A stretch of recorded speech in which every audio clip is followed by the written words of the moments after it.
ওঠো ওঠো সূর্যাই রে ঝিকিমিকি দিয়া। ইনি রাখি গুলজার, যিনি জন্মসূত্রে বাঙালি কন্যা রাখি মজুমদার। কালকে তুমি আধা রাতে কোথায় ছিলে গিয়া রে? ইনি ভারতীয় সিনেমার আইকনিক অভিনেত্রী, যিনি দীর্ঘ 4 দশক ধরে ভারতীয় চলচ্চিত্রে নিজেকে সম্পৃক্ত রেখেছেন। তিনি অসংখ্য হিট ছবি উপহার দিয়েছেন।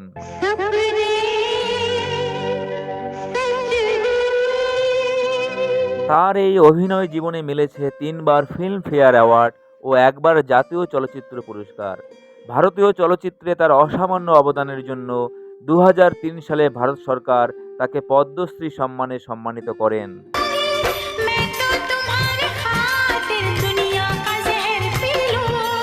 1947 সালের 15ই আগস্ট স্বাধীনতা দিবসের দিনে বাংলার নদিয়া জেলার রানাঘাটে এক বাঙালি পরিবারে রাখির জন্ম।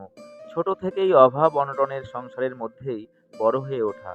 স্কুলে পড়াকালীন অরবিন্দ মুখোপাধ্যায় পরিচালিত আহ্বান ছবির শুটিং দেখতে গিয়ে টলিউড অভিনেত্রী সন্ধ্যা রায়ের নজরে পড়ে যান রাখি।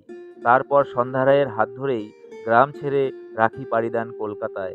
আর মাত্র 20 বছর বয়সে 1967 সালে বাংলা ছবি বধূবরণে অভিনয়ের মধ্য দিয়েই তার চলচ্চিত্রে হাতেখড়ি। 1970 সালে তিনি প্রথম হিন্দি ছবিতে অভিনয়ের সুযোগ পান রাজশ্রী প্রোডাকশনের জীবন মৃত্যু ছবিতে, যেখানে নায়কের ভূমিকায় ছিলেন বলিউড সুপারস্টার ধর্মেন্দ্র। এরপর একে একে 1971 সালে শর্মিলী, লাল পাথর, পরশ ছবিতে অভিনয় করেন। আর এই 3টি ছবি ব্যাপক জনপ্রিয়তা পায়। আর এরপর তাকে আর পিছনে ফিরে তাকাতে হয়নি। হিন্দি চলচ্চিত্রের প্রথম সারির নায়িকা হিসাবে নিজেকে অন্তর্ভুক্ত করে ফেলেন রাখি। কিশোরী থাকাকালীন বাঙালি সাংবাদিক ও চলচ্চিত্র পরিচালক অজয় বিশ্বাসের সাথে স্বল্পকালীন বৈবাহিক সম্পর্কে জড়িয়ে পড়েন তিনি, কিন্তু অল্প দিনের মধ্যে সে সম্পর্ক ভেঙে যায়। এরপর 1973-এ প্রখ্যাত ভারতীয় চলচ্চিত্র পরিচালক, কবি ও গীতিকার গুলজারের সাথে বৈবাহিক সম্পর্ক স্থাপন করেন দ্বিতীয়বারের মতো। আর তার প্রেক্ষিতেই তিনি পরিচিতি লাভ করেন রাখি গুলজার নামে।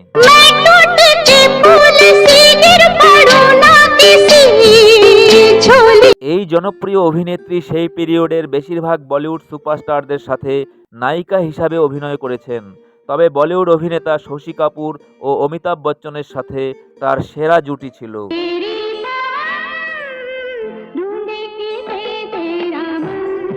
বলিউড সুপারস্টার অমিতাভ বচ্চনের সাথে কভি কভি, মুকদ্দর কা সিকন্দর, কসমে বাদে, ত্রিশূল, কালা পাথর, বরসাত কি এক রাত, যমুনা প্রভৃতি চলচ্চিত্রে অভিনয় করেছেন রাখি দেবী।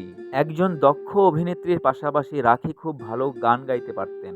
স্কুলে পড়াকালীন স্কুলের বিভিন্ন অনুষ্ঠানে তিনি বহুবার গানে অংশ নিয়েছিলেন। সিনেমার শুটিং সেটে তার আপন মনে গুনগুন করে গান করা শুনে একবার এক পরিচালক মুগ্ধ হয়েছিলেন। এরপর সালটা 1982, মুক্তি পায় বিনোদ খান্নার রাখি গুলজার অভিনীত তাকাত ছবিটি। আর এই ছবিতেই কিশোর কুমারের সঙ্গে একটি ডুয়েট গানে অংশ নেন রাখি গুলজার। তো চলুন বন্ধুরা, রাখি গুলজার ও কিশোর কুমারের কণ্ঠের সেই দুর্লভ গানটির কিছু অংশ শুনে নিই।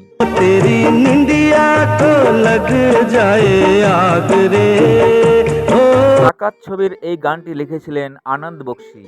मुझे नींद नहीं आए तेरा प्यार जगाए গানটিতে সুর দিয়েছিলেন জনপ্রিয় সুরকার লক্ষ্মীকান্ত প্যারেলাল, কণ্ঠ দেন কিশোর কুমার ও রাখি গুলজার।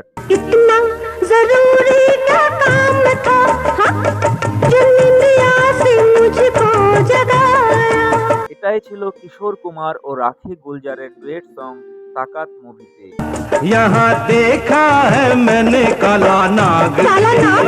काला नाग কিশোরজির সাথে রাখিজির ডুয়েট সংটি আপনাদের কেমন লাগলো জানাবেন কমেন্টে। এই দুজন জনপ্রিয় কিংবদন্তি স্টারকে আমার শ্রদ্ধা জানিয়ে এখানেই শেষ করলাম। ভালো থাকবেন, নমস্কার। কালকে তুমি